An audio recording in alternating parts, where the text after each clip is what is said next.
Hi folks, hope you're having a good day today. Welcome to the 7th story in my ongoing sort of dedication in October, where I'm doing a story every other day for the Cthulhu Mythos and Lovecraft, as sort of the starter of that Lovecraft. I've now done for you 6 stories, so I'm about ready to move into the 7th story.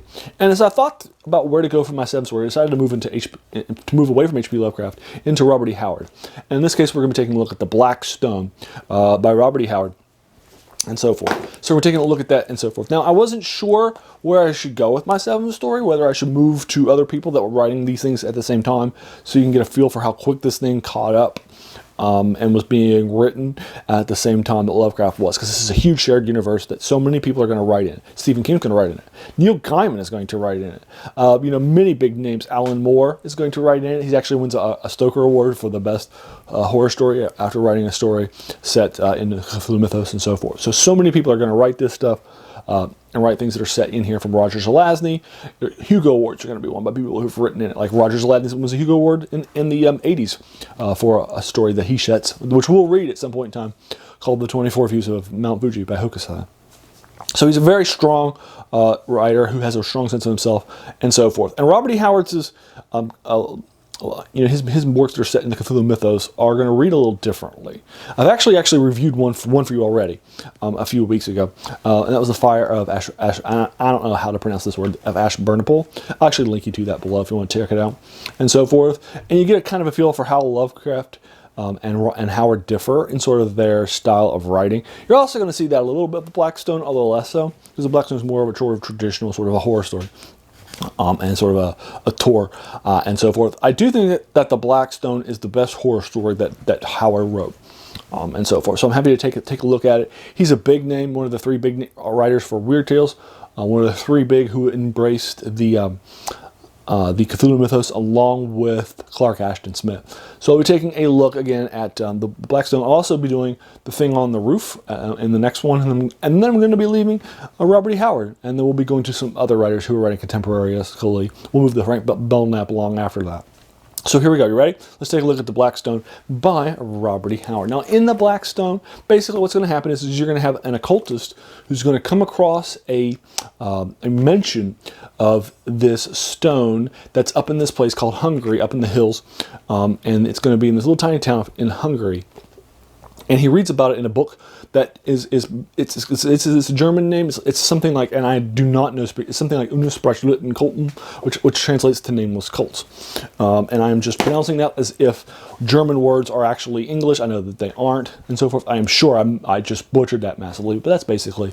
So he's found it in this book by Nameless Cults, written by von Junst. He finds a reference to it while he's researching it. So he decides to head on out and check it out and see what he can find out for himself, and so forth. So he arrives at this tiny little town up in over in Hungary. It's this sleepy little town, and so forth. And he'll head up there for his visit and so forth. And he'll basically find some lodging and so forth at a local inn. He'll be there for a while and so forth. And he does some investigations, and he'll find out that there is this sort of old sort of an obelisk, black stone, that's kind of worshipped and so forth. He'll do some investigations on it, and basically I'll keep this review pretty short for you because there's a lot more things that are happening in the story than what's happening in the story.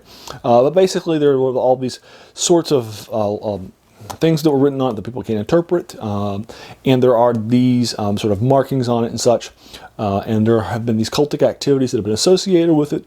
He'll spy on one of them late at night, and he'll see like these dark orgies and deaths of people being sacrificed, and this toad-like creature will appear and be given a sacrifice by a local person and so forth, and then he'll pass out before you find out what happens, and so forth. And then when he wakes up, he'll try to figure out what he saw. Was this something that's happening at this time? He doesn't think that's the case, so he's going to go and try to figure out what actually was happening. He thinks he saw a vision from the past, so he's going to start trying to put his belief into practice by doing some more research, digging up graves, trying to put together the actual story of what happened, and so forth. So that's The Black Stone. Now I'll leave you to figure out what happens. I think we're probably 5 or 6 pages from the end, but in a 20-page short story. It's not that. You can go check it out yourself. Robert E. Howard is a much easier writer to read than H.P. Lovecraft is. and so forth.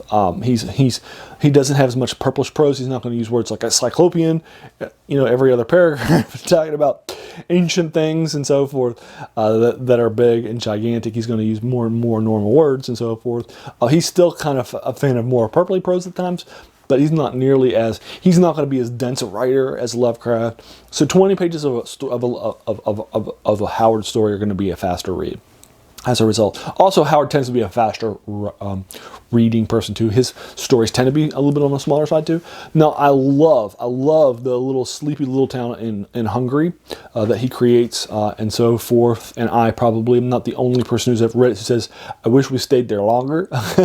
I would have been fine with another 5 or 10 pages that kind of really fleshed out that town and gave us more of a feel for it. I think it's incredibly well done. I also enjoy that there's no Cthulhu Mythos elements in this story.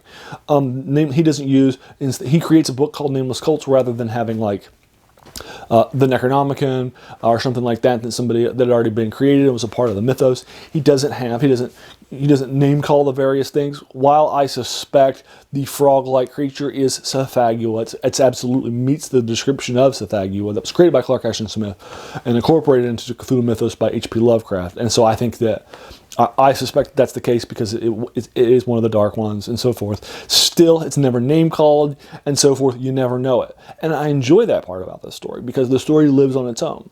And Robert E. Howard is free to have the story be the story that he wants it to be. And as a result, I think it's his best horror short story. Now, if you didn't know that, Robert E. Howard writes horror short stories. Welcome, ladies and gentlemen. And Blackstone is a great example thereof. And the next one we'll read too. It's also The Thing on the Roof has some horror elements to it as well. So there you are. It's a great story. I think it's really well written and so forth. Now you do see another difference here between Howard and sort of H.P. Lovecraft. Howard is going to be somebody whose characters, even when they're sort of researchers and erudite sort of folks, are still going to be more active. They're going to be doing things. And this one's going to do a whole lot of things in addition to researching things, especially after he thinks that he knows what the vision was and tries to put it together. And similarly, you saw that in The Fire as well, of Ashburnapal, where our main characters were fighting and punching people, trying to sword their way out of a situation and fight their way out and so forth. And rather than just kind of, just die or just escape without kind of fighting, like Shadow over Innsmouth, where our main character doesn't leave this major action scene by one of the best action scenes in horror by getting out by fighting his way out with a sword or a pistol or anything like that, but just by running and escaping. She's just trying to flee and survive, and I love that. That's more of the Lovecraft style, right? To kind of flee and to kind of try to forget what you were learning. Here, it's the exact opposite. I want to embrace what I heard, what I saw. What did it really mean? What can I find out about it? How can I prove that I'm actually right? And this was, it's a very different style, and even our hero has a different style. It's being written by different people.